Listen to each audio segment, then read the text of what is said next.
Marjorie, I understand you've got some tips for gardeners who go on vacations. I do, because one of the common things that happen when other people water your plants is to either overwater them or underwater them. Probably overwater more often than not. That's true. And this the indicator tells you just exactly how much water is in each of your pots. Okay, and you have a few other tricks. You group plants according to their water needs too. I do. And this particular group are the rather high water needs. For one, this desert rose, even though it's from Africa and takes a lot of abuse, it's still a high water plant. So when I thrust this in, it's registering about 8. Okay. What I want her to do, or him to do, when they water it, is to wait until it's down to a 7, and then fill the pot until it starts to go out the bottom, and then wait until it gets back to dryness of 7 again. You've got some other plants grouped to make it easy for the caregiver, and these go to a lower value. Right, and I have a bunch of plants over here that are succulents, and so they would go all the way down to 2 before any water would be added.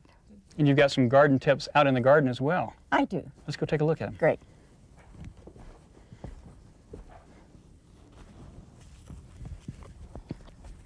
Well, I see some colorful flags out here. Do they have significance? Yes, I use them to indicate to the caregiver which plants need extra special care, such as this little wild geranium needs to be watered almost every day because it's a new transplant. And maybe that one would be every 3 days, and the orange one every week. So it tells my caregiver what to do. Okay, and if they can't get here every day, something like this geranium, then we can use a trick with the little homemade drip irrigation system. Show me. And what we can do here is take some old empty bottles, and what we'll do is put a hole in the lid.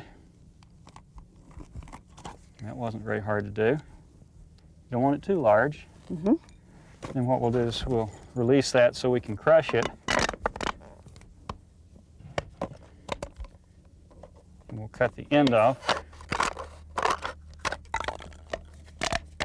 We can put the cap back on and dig a little hole here next to the plant that needs its extra care. And what we'll do is bury it. It doesn't have to be buried completely because you don't want it too deep. And now you just fill it with water. It'll be good for 2 to 3 days.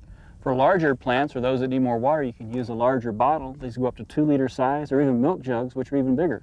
Great. Great idea.